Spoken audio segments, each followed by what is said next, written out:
పాఠక మహాశయులందరకు క్రొవ్విడి వెంకటరాజారావు అనేక నమస్కారములు. మీకందరకు ఒక విజ్ఞప్తి. ముందు చెప్పినట్లుగా కాక ఈ రోజు నుండి ప్రతి సోమవారం మాత్రమే వీడియో చేసి అందరకు పంపుతాను. దయచేసి వినండి. సలహాలు సూచనలు తప్పక ఇవ్వండి. తదనుగుణంగా నా పరిధిలో వీడియోలను సరిచేసుకొని మరింత ఉత్సుకతను కలిగించే కథలను సేకరించి వినిపిస్తాను. వీడియోలు మీకు పంపుతున్నందులకు అన్యథా భావించక విని ప్రోత్సహించండి. మిమ్మల్ని బాధపెట్టుట నా ఉద్దేశ్యం కాదు. చక్కటి పౌరాణిక గాథలను మీకు వినిపించాలన్నదే నా తపన. ఛానల్ను సబ్స్క్రైబ్ చేసుకోండి. నచ్చితే లైక్ చేయండి. కామెంట్లను పొందుపరచండి. మీ బంధుమిత్రులకు కూడా ఈ వీడియోలను షేర్ చేసి వినిపించండి. కేవలం భక్తిపూర్వకమైన ఆసక్తికరమైన కథలను మీకు తెలియచెప్పాలన్నదే నా తపన. కానీ ఈ కార్యక్రమాన్ని చేపట్టడంలో మరి వేరు ఉద్దేశ్యాలు ఏమీ లేవు. సహృదయులైన మీరంతా చేయూతనివ్వండి. సరే, ఈరోజు శ్రీ మహాభారతం నుండి శిశుపాలుని కథను గ్రహించి వినిపిస్తున్నాను, వినండి. శిశుపాలుడు చేది వంశంలో సాత్వతీ దమఘోషులకు పుట్టాడు. పుట్టుకతోనే వానికి 4 భుజాలు, నొసట కన్ను, గాడిద కంఠధ్వనితో ఏడ్పు వచ్చాయి. తల్లిదండ్రులు అది చూచి భయపడ్డారు, ఆశ్చర్యపోయారు. అప్పుడు ఒక అశరీరవాణి ఇలా అన్నది: ఈ బాలుణ్ణి ఇతరులెవరూ చంపలేరు. ఎవరైతే ఇతన్ని ఎత్తుకోగానే ఎక్కువగా ఉన్న 2 చేతులు, కన్ను అణిగిపోతాయో అతడే ఇతడి పాలిట యముడు. అశరీరవాణి ఆ విధంగా చెప్పేసరికి శిశుపాలుని తల్లిదండ్రులు ఆశ్చర్యపోయారు.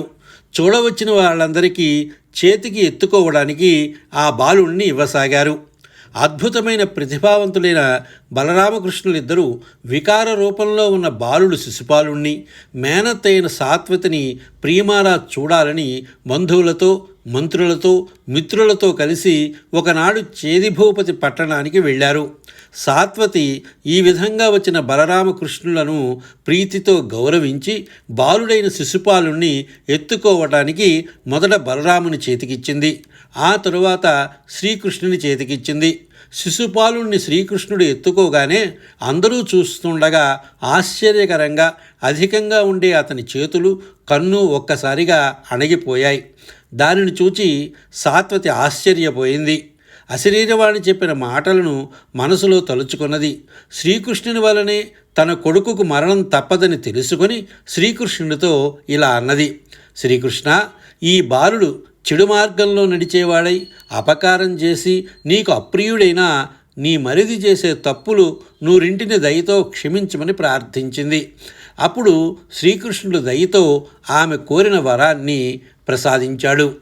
ఆ తరువాత ధర్మరాజు తలపెట్టిన రాజసూయ యాగానికి శిశుపాలుడు హాజరై శ్రీకృష్ణుని అగ్రపూజకు ఆహ్వానించిన ధర్మరాజుని, భీష్మాచార్యుని తదితర పెద్దలను తీవ్రంగా అధిక్షేపించి శ్రీకృష్ణునితో ముఖాముఖి ఈ విధంగా అన్నాడు: ఓ కృష్ణ, అవమానించదగిన నిన్ను స్నేహం చేత, కురువంశపు ముదుసిలైన భీష్ముని ప్రేరణ చేత నిండు సభలో గౌరవించదగిన వాడవని ఎంచి తప్పుగా పూజించారు.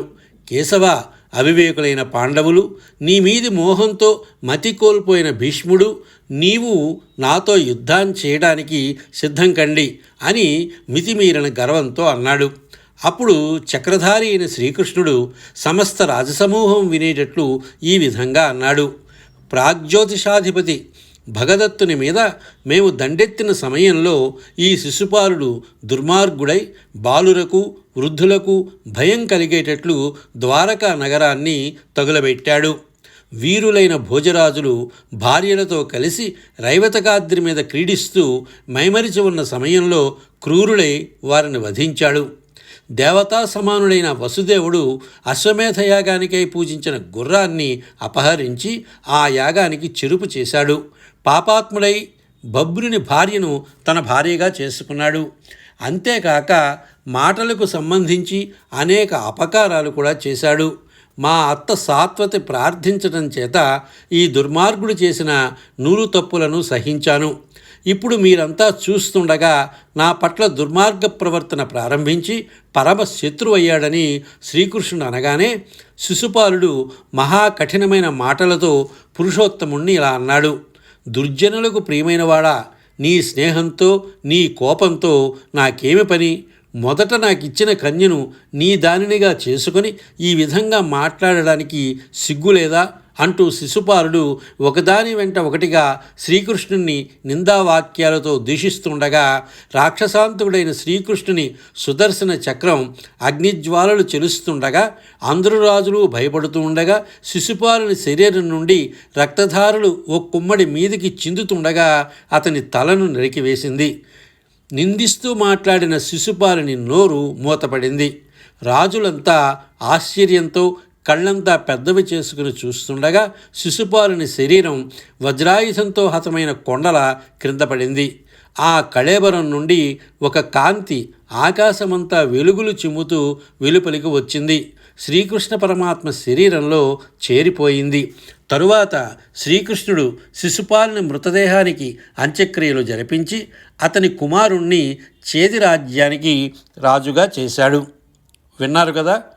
అందరికీ మరొక్కసారి నమస్సులు. స్వస్తి.